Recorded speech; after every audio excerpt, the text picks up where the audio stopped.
A very good morning. It's always difficult to come after illustrious speeches, and one by the minister was extremely impactful and powerful, so I will do my best. I think what caught my attention the most was skill locally and work globally. And I think that's probably the theme of what India Rising, the GCC agenda, is really all about. When I was asked to speak on this, I was wondering what should I come and actually talk to an audience who themselves, represent the GCCs. And just spending the last hour outside over tea and the conversations, I think amongst this room today are established GCCs, number of people who are looking to establish their GCCs. There's academia, as we just heard. There's also corporate India, which is not GCCs, but probably looking to get into GCCs. So with that kind of audience, I'd just say a very good morning to everyone. And let me try and paint a little bit of a picture in terms of what's the opportunity that GCCs have actually presented to us today, continue to do so in the next few years, and more importantly, how can GCCs play an integral role in making sure that our country moves towards Viksit Bharat. So indulge me for about 10 odd minutes, and let me try and articulate the proposition out here. If we look at the large industrial nations across the globe, each one of them have provided distinctive paradigms in terms of value architecture and value creation. Let me give you a few examples. When we talk about the German model of Mittelstand, it was really about how the small and medium enterprises in Germany embraced innovation and R&D, and that's how leading corporations were born out of Germany. In the 70s, Japan wowed the manufacturing world with Kaizen, and all of us are very familiar. We all have heard it, we've studied it. Just continuous improvement in productivity, efficiency, quality management. Principles which were done in 1970, which is about 50 years back, but still have relevance as we speak today. If you look at the United States really embraced an ecosystem-driven model towards industrialization. Silicon Valley became the bed of innovation, where different types of value ecosystems were born. Enterprises which started in garages with active mentorship and support from venture capital, we all know have led to probably one of the largest value creators in history.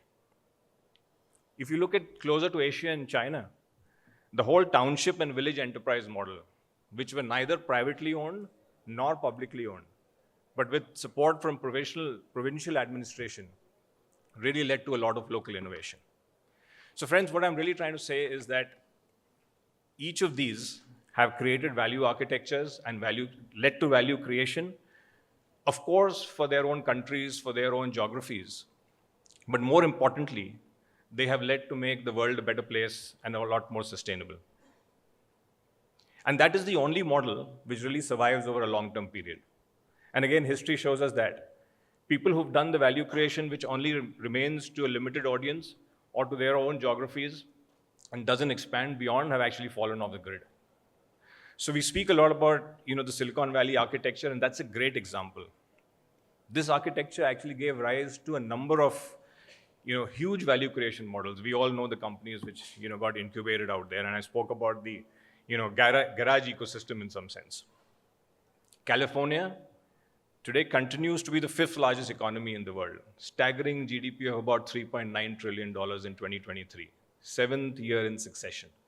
We heard the minister speak about the fact that Bangalore has a GDP of about 8% and will continue to do so in 2030.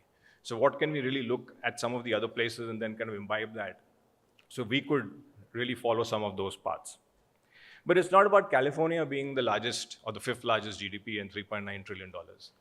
It's about what it has incubated for the US and California and for the rest of the world. What's really come out of there is cutting-edge innovations around AI, around gene editing, around communications, and a lot more. Now, let me give you one or two examples of where the value creation or value architecture was not as broad-based. So if you look at the colonization model which some of the countries in Europe adopted, from the 17th century to the early 2000s. What was happening there? It was very extractionary in nature, which led to a lot of value creation for the colonizing territories, but then left the rest of the world in seething poverty. Even the town and provincial model of China, when you really looked at over a period of time, and that didn't have active support, it led to overutilization or exploitation of natural resources, which in today's world is not a sustainable model. So what am I trying to really say of this? I'm really trying to contextualize where GCCs and GCCs in India have significantly evolved. We do think that all of you, those who are representing GCCs today and others who will be GCCs or will be establishing GCCs in the near future, are creating a real value architecture supporting not only India, but the world. Now let me, for the next couple of minutes, quote a few statistics from an ASCOM report, and this is in public domain. And this is 23-24. With more than 2,900 GCCs in India today, we clearly are the world's, I would say, the GCC capital or the largest share of GCCs in the world. About 16.6 lakh people employed in GCCs today. This workforce, we again heard some stats from the minister in terms of what's the distribution in some of the resources. But of this 16 lakh people, about 42% of this talent is actually engaged in engineering, research, and development. About 35% in business process management, and the balance of about 24% in IT services. Besides helping the world's largest manufacturing companies and service organizations across different continents of the world, GCCs in India support some of the largest unicorns in the world today in the field of software and financial services. The GCCs have rapidly evolved. As the name has changed over a period of time, they have evolved from being cost savers and being rate arbitrage to actually being innovation drivers, and one that create value in the country for the parent organizations, and I would say beyond. Many of the GCCs have actually become multifunctional now, and that would resonate with many of you, as well as those who are actually looking to set up, because you can really leapfrog some of the journeys which the existing GCCs have already gone by. The engineering, R&D, and IT focused GCCs, they've witnessed a 6x growth in the last 5 years. So if you look at 2019 to 2024, that's grown 6x. I would actually say a smaller proportion of the GCCs existing today have actually moved into transformation hubs. And what I mean by transformation hubs is really capable of not only envisioning, but actually executing technology transformation required by the parent organizations and their subsidiaries across the globe. Leveraging the power of artificial intelligence, machine learning, blockchain, and the larger emerging tech which is available in abundance and scale at no other place in the world other than our very own country, and I would say in this city and state to a large extent, we are building solutions today which cater not only to the parent organizations, but for the country and for the world. So where does that leave us? GCCs today have placed India in an orbit, I would say, of industrial nations. It's a distinctive paradigm and an opportunity for us to distinguish ourselves from the others.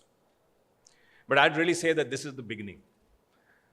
There's a lot of good work which is done, but if you really look at this as a start, GCCs must focus and help India move towards, and all of us collectively, move towards a Viksit Bharat.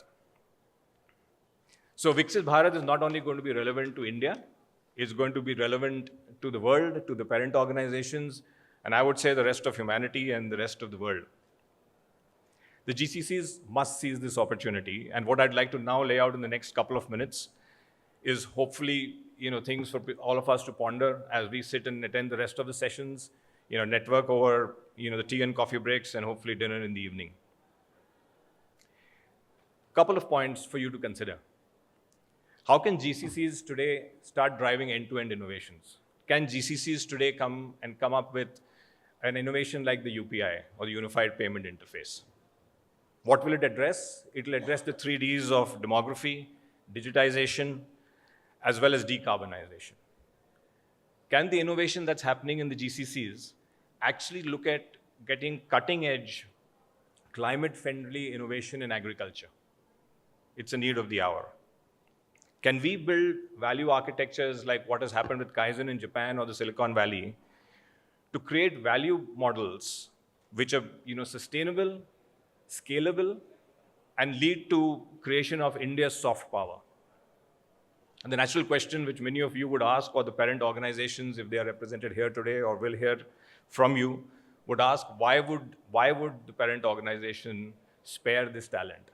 Why would they spare this talent to focus on this as opposed to what you're tasked to drive today?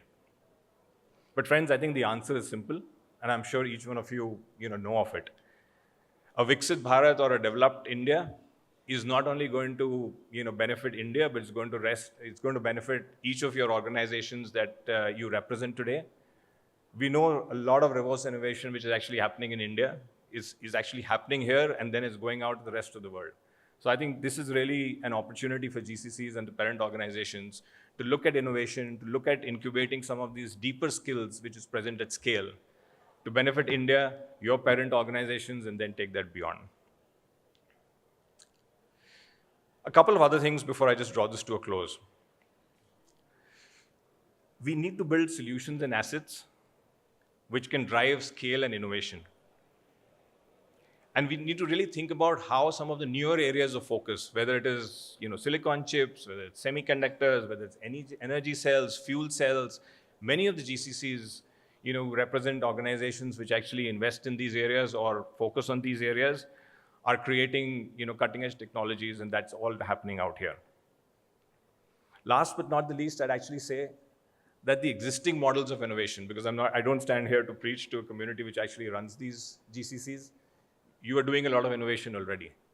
But I'd actually urge and say that the innovation model that's worked over the last decade or the last 2 decades is probably not going to be relevant for the next 10 years if we really have to sustain our full potential of not only GCCs, but India as a whole.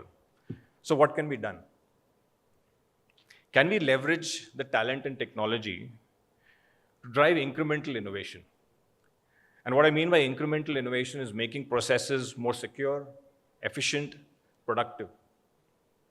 Can we look at fully integrating AI? I know it's an evolving space, and many of you are much more educated on AI and emerging tech than me. But I think that needs to get far more embedded in our value chains as it is today. And that's a path that we need to walk on.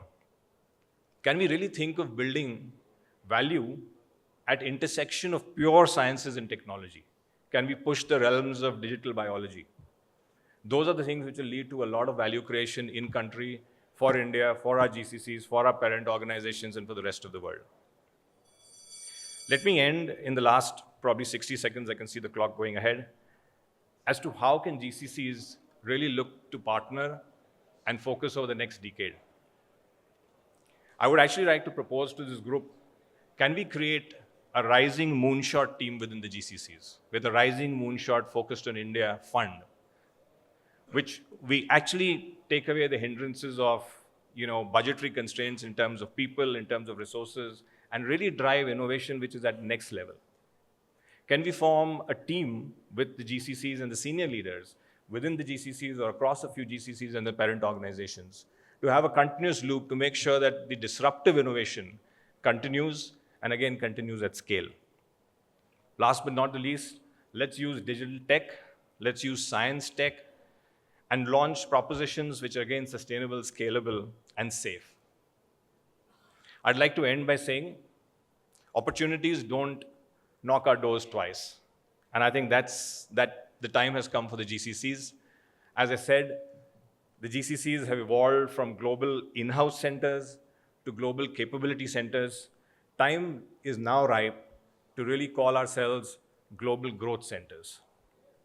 So with that, and global growth centers not just for India, for your parent organizations, and for the rest of the world. I look forward to interacting with many of you over the rest of the day. Looking forward to the next sessions. Have a lovely day. Thank you so much.